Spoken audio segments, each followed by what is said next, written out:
देखिए, गंगा एक अलौकिक शक्ति है।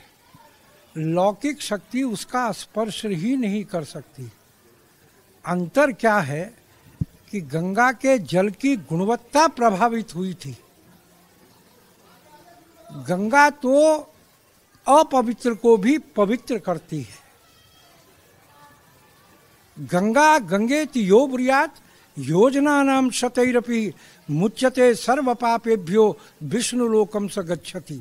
तो गंगा की महिमा तो ये है कि अगर सैकड़ों योजन दूर भी व्यक्ति घर में बैठा हुआ अंतःकरण में गंगा का प्रादुर्भाव हो तो वही जो स्नान का फल प्राप्त होता है जीव को, वही फल प्राप्त होता है।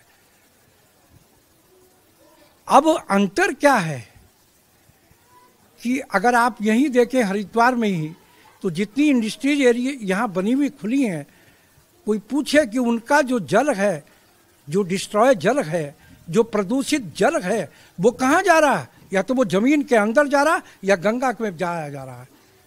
तो सरकार को चाहिए कि इसकी ओर वो एक जो है दिशा दे और वो मानक उन फैक्ट्रियों पर अंकुश किया जाए, जिससे गंगा की जो धारा है वो अविरल और निर्मल बहती रहे। गंगा की एक और विशेषता है, आप गंगा को अविरल बहने दीजिए, वो अपने जल के प्रदूषण को स्वतः दूर करती है। मैंने पूर्व में भी कहा था, जब गंगा एक्शन प्लान के लोग हरिद्वार में आए थे, आप जहाँ से आपके प्रोजेक्ट प्रारंभ हैं उससे ऊपर आप एक गंगा का बाईपास बना दीजिए, जैसे आपने सड़कों के बाईपास बनाए हैं। तो उससे क्या होगा, ऊर्जा का भी विकास होगा और गंगा की जो निर्मलता है वो भी निरंतर बनी रहेगी। देखिए, निश्चित तौर पर यह सौभाग्य का विषय है।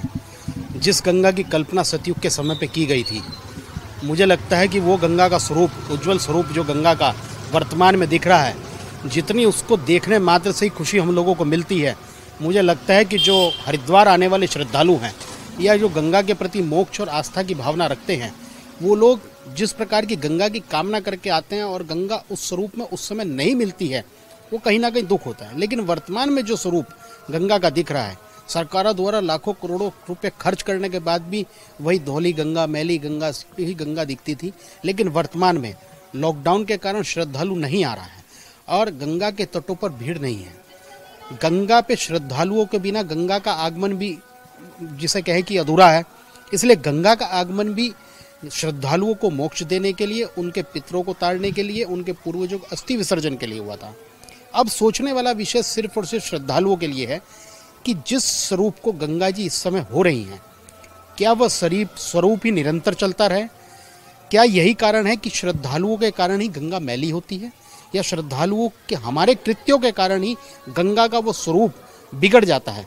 ये चिंतन की भी जरूरत है। देखिए, जहाँ तक गंगा नदी का प्रश्न है, उत्तराखंड प्रदूषण नियंत्रण बोर्ड द्वारा देवप्रयाग, हरिद्वार, ऋषिकेश में लगातार जो है गंगा की मॉनिटरिंग की जाती है।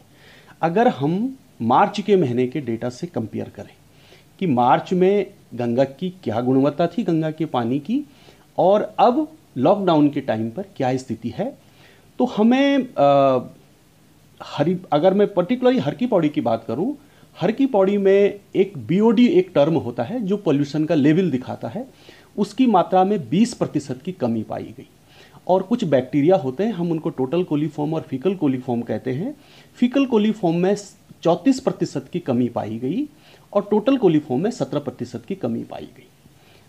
और अगर हम मार्च के कंपैरिजन में हर की पौड़ी की अगर हम कंपैरिजन करें, मार्च में हमको बी क्लास का पानी मिलता था। बी क्लास का ये मतलब हुआ कि वो पानी नहाने के लिए उपयुक्त है। लेकिन लॉकडाउन के टाइम पर जो हमने मॉनिटरिंग किया, इसमें हमें ए क्वालिटी का पानी मिला है। इसका ये मतलब है, ए क्वालिटी का मतलब है कि पानी पीने योग्य है क्लोरीनेशन के पश्चात। अगर हम क्लोरीनेशन करें तो वो पानी को हम पी सकते हैं।